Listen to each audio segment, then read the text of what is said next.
自从2014年 F1 赛事将2.4升自然进气引擎更改为1.6升涡轮增压混动系统后，让各界超跑制造商对混动性能的效益产生兴趣，加上国际环保议题逐年攀升，带动混合以及纯电动力汽车的开发进度。到如今，超跑领域已经开始迭代更新 ，Ferrari SF90、Lamborghini Revuelto、Remake、Nevera 就是很好的例子。那些纯粹单靠引擎轰炸动力的时代，开始有走向历史的趋势，甚至不常有涡轮的超跑更是屈指可数。高转速的轰鸣声已经成为 NA 唯一名流车界的特点。而提到让素人赞扬声浪的自然进气超跑，当然离不开 Porsche、Carrera GT 以及今天的故事主角 Lexus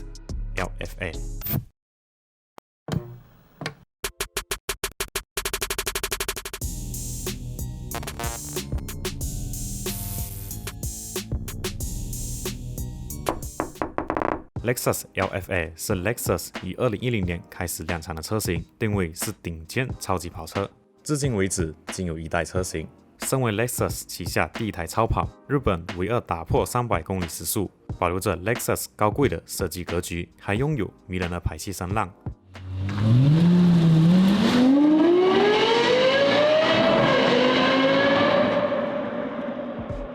被车界认为是各种顶尖技术以及独特工艺的结合体，是超跑界中独树一帜的存在。但是随着时间流去，却得到褒贬不一的声音。有人评价是世界级超跑的代表，还有人评价是过伪的超跑，甚至认为严重被低估的超跑。那它到底是实至名归，还是空穴来风呢？我们接着看下去。时间回到2000年冬季，当时坐拥修理卡、Supra、MR2 等跑车的 Toyota 产品计划部的主席，却不满足仅有在跑车市场有所成就，而是想要打造动力更加强大、搭载顶尖科技零件、造价高昂的超级跑车。于是便与高层进行谈判。不久，高层就立刻拍板允许项目，并以主打高端市场的 Lexus 品牌作为项目的发展，并给出的预算资源以及研究开发时间为无限。不惜动用一切资源的投入，打造出跨时代的超跑级别车型，目标势必要推出震撼车界的世界级超跑，而这份计划命名为 P280。不过，在那之前 ，Toyota 没有任何制造顶尖超跑的经验。可能有人会说2000 GT， 但那台已经是30多年前的产物，并且他们在规划阶段试驾了尼桑300 GS 和 Honda NSX 后，发觉他们更想要的是更高级别的产物。直到他们试驾了世界级超跑 McLaren F1， 猛兽般的动力输出、战斗气息点满的设计理念，瞬间确认了这台就是标杆。目标就是设立与 McLaren F1 媲美的超跑。在市面上正常的量产车型当中，通常的研发时间从构思提案到开始量产之际，大约会落在5年到7年左右。身为日本悠久车厂之一的 Toyota， 更可以凭借着经验以及大量人才的帮助下，迅速打造一台优秀的车型。但这一次，对于打造跨时代的超跑 ，Toyota 却足足准备了10年之久。那么一开始，他们仅有一张白纸画出草稿，以及 Excel 工具拟定开发资源，而且他们还不打算外包工程，坚持自主研发材料，打造零件。于是便建设专门开发 P280 计划的工厂。甚至从工厂500多位员工中挑选出175位精英，并带领他们进入新项目的发展。时间快转，2005年1月，概念车 LFA 在美国底特律举行的北美国际车展上首次亮相。而发布当天 ，Lexus 只透露了是由 Toyota 和雅马哈公司联合打造的超跑信息。但其实那时候作品已经接近尾声，产品即将完成之际，他们突然发觉不满足现况。至于是什么原因，后面会提到。于是便延后生产时间，继续研发磨练技术。随着时间推移，在07、08年车展不断公告最新的进度，以及08、09年参加 Nürburgring 24小时耐力赛来考验整车的性能，并不断改进下，终于在2009年10月21日41届日本东京车展以全新车名 LFA 展现出来，并宣称是 F 系列中巅峰的象征，并在未来2010年开始正式量产。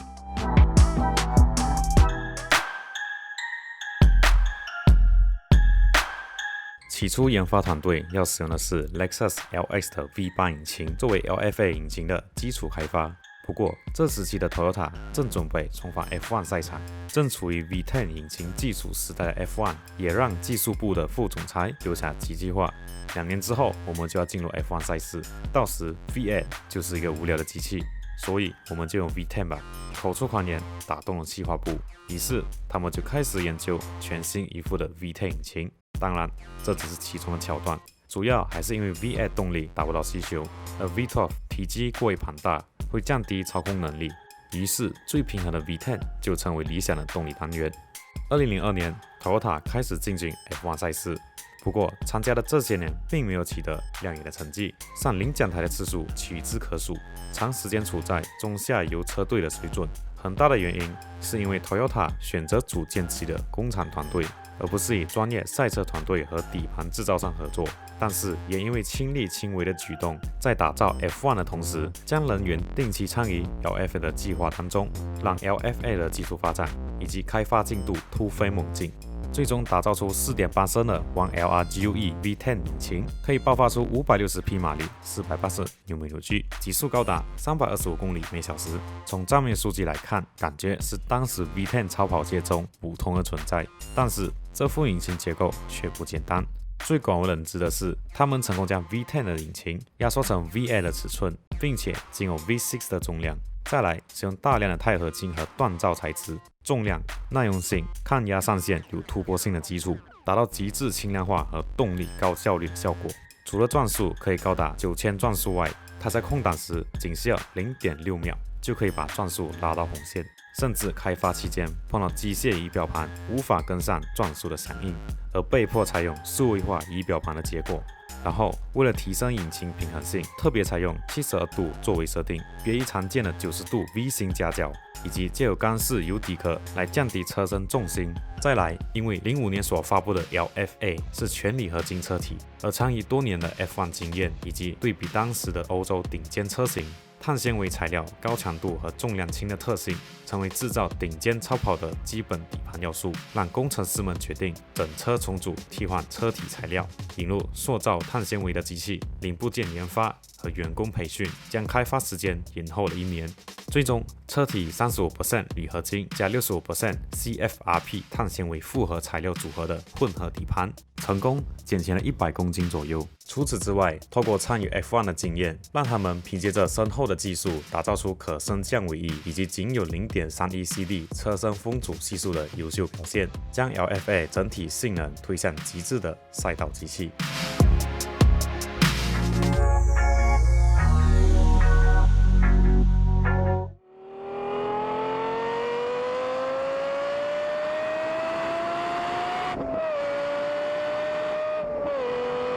LFA 最引人注目的是它高亢的排气声浪，拉高转速的过程会发出与 F1 相似的轰鸣声，而每次降档时，转速瞬间的攀升就像号角一样冲击听觉。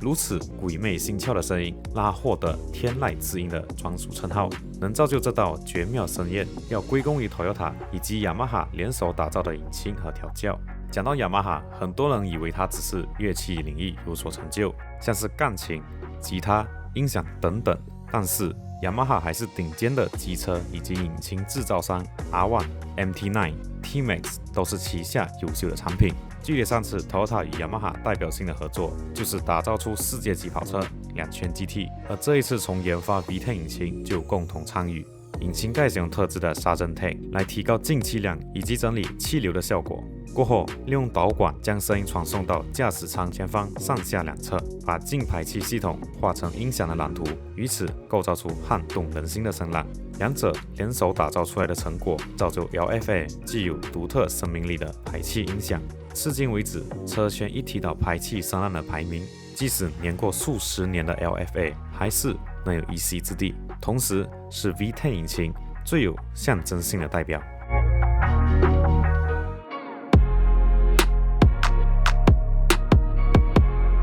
在当代流行使用中后引擎布局的超跑下， LFA 使用前中置布局，以及把变速箱组件放在中后位置，让前后重量比例达到 49.8:50.2， 使得它具备灵活的操控性。而且更是考量到无经验者驾驶超跑的掌控能力，平衡的重量比大大降低失控的几率，加上悬吊的设定不会像一般超跑迎合的表现，主打偏软的调教，能依附日常通勤的便利舒适。再来还具有人性化的细节设计，像是仪表盘中的转速表外环会显示红线，是为了避免车主的右脚控制不好，在刚启动时机油供换不足情况下猛踩油门，转速过高导致引擎损坏，所以添加了限制器，避免悲剧的发生。其余像是特别的电动椅调节按钮，世界上第一个气囊安全带。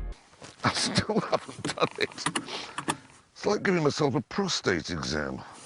以及雨刷器中藏有直雨刷器等等，这些细节都是大多超跑不被重视的地方。不过还是有一些看不懂的设计理念，超小的储物空间搭配遮羞布，引擎支撑杆是分解式的，还有看起来廉价的钥匙柱，完完全全与 Lexus 主打豪华的定义脱离。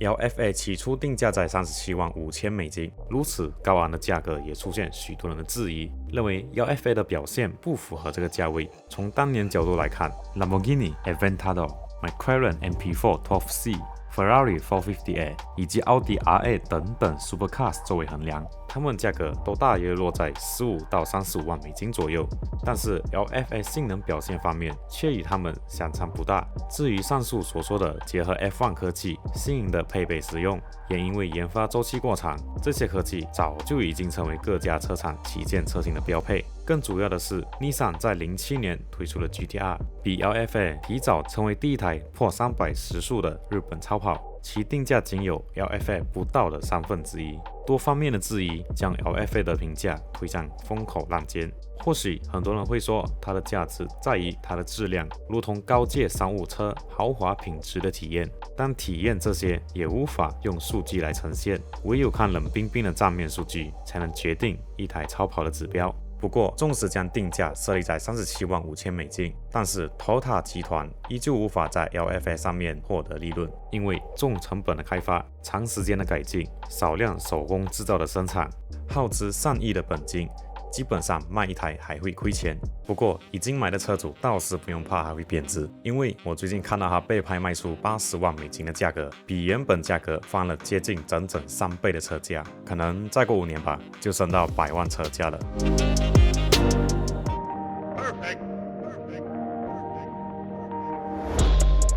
当媒体拿到 LFA 的实车时，可谓是期待值点满，因为从05年概念车到实车等了5年时光，而 LFA 也不负众望，展现它顶尖的技术工艺。著名的 Top Gear 在节目组赛道场地进行圈速测试，湿地的情况下取得圈速成绩1分22.8秒，成为湿地情况下圈速最快纪录。这个成绩比同样在湿地情况下进行测试的 Gallardo 快出3秒。甚至主持人 Jeremy Clarkson 试驾后表示，他不是最快的，外形也不是最酷的，但是他是最棒的。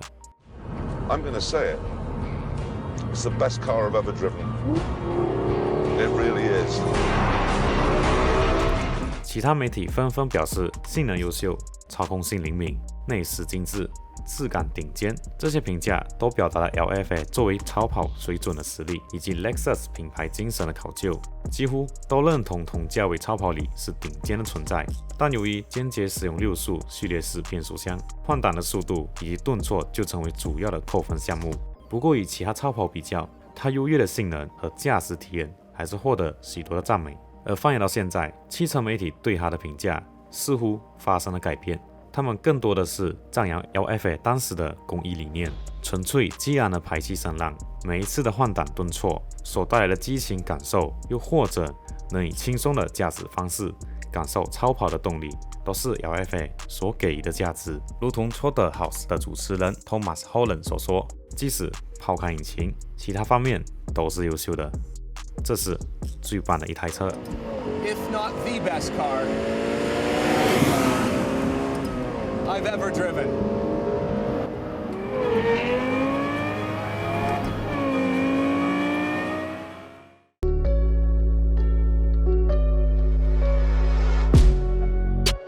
德国著名的绿色地狱 Nürburgring 北环赛道，总长20.8公里，73个弯道，以及300米海拔来回起伏的特性，被列为具有高难度的赛道。而 LFA 开发期间就以征服 Nürburgring 北环赛道作为目标，势必要在赛道记录上留下 LFA 的名字。在经过漫长的研究以及开发后，以 Nürburgring 赛道作为标准的 LFA， 自然就要去当地测试它的能力。定期测试性能已经成为必要的项目，而其中一位试驾车手就是陈赖宏。提到这号人物，来头也不小，除了在大小赛事取得许多优秀成绩外，曾经参与2000GT、MR2、Supra 等传奇车型开发以及测试，甚至他还是现任 Toyota 总裁丰田章男的车手师傅。时间来到2011年8月31日，车手 Akira Lida 驾驶以 Nürburgring 赛道量身打造的 LFA Nürburgring Package， 以7分14.64秒的成绩完成北环圈，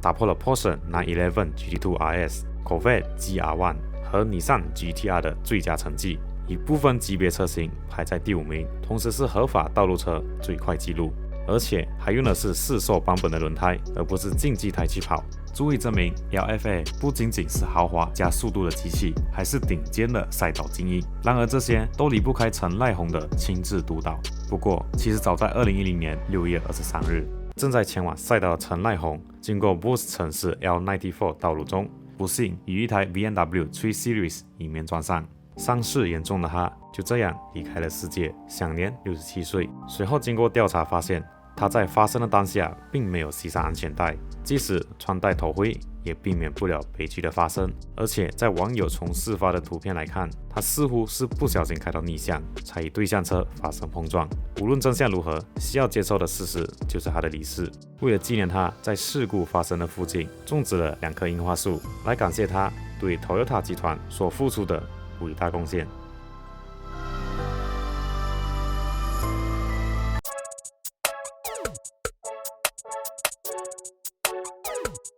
LFA 的出现，默默推动 Gazoo Racing 的发展，增强集团软硬体的研发能力，将旗舰技术和设计格调下放到未来几年 Lexus 民用车型，或者把 Toyota 和 Lexus 的品牌价值提高一个档次，甚至联动将整个日本车企的评价升华到精致工艺以及匠人精神的形象等等。这些创举都是 LFA 背后所带来的商业价值。当然，过了数十年， Lexus 依旧有推出类似的高级跑车，但是大多的媒体一致认为，没有 LFA 那时候带来的震撼感以及工艺价值，也侧面说明 Lexus 无法再次重现 LFA 当年独树一帜的核心。不过，从去年开始，就有关于 LFA 继承车型的周边新闻出现，车身造型酷似 Ferrari F12 Superfast GT 的走线，前脸设计看似继承 LFA 的语言，而动力方面基本已经确定会采用纯电动的方式，预计2秒以内时速可以破100，马力超过1000匹，1:1的转向比例等等。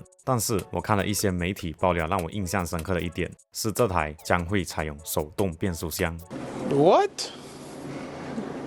Bro, what are you talking about, man? 难道是 Fanatec 合作打造的？结果点进去发布会影片看，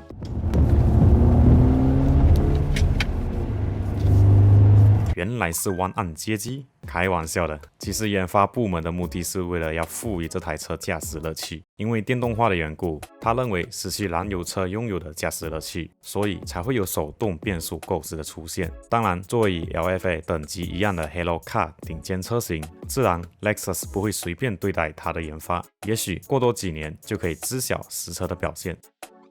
花了几个月下来做了这台 LFA 的影片，虽然没有实际体验过但给我的感觉就是一台很优秀、接近完美的超跑，而且还是一间从来没有做过超跑的车厂所打造出来的产品，出来的成绩可以说是十分的优秀。那你是怎么认为呢？欢迎在留言区分享你的看法。Anyway， 影片到这里就结束了。喜欢我的影片可以点赞加分享，或是订阅打开小铃铛。我是子阳，我们下个月见。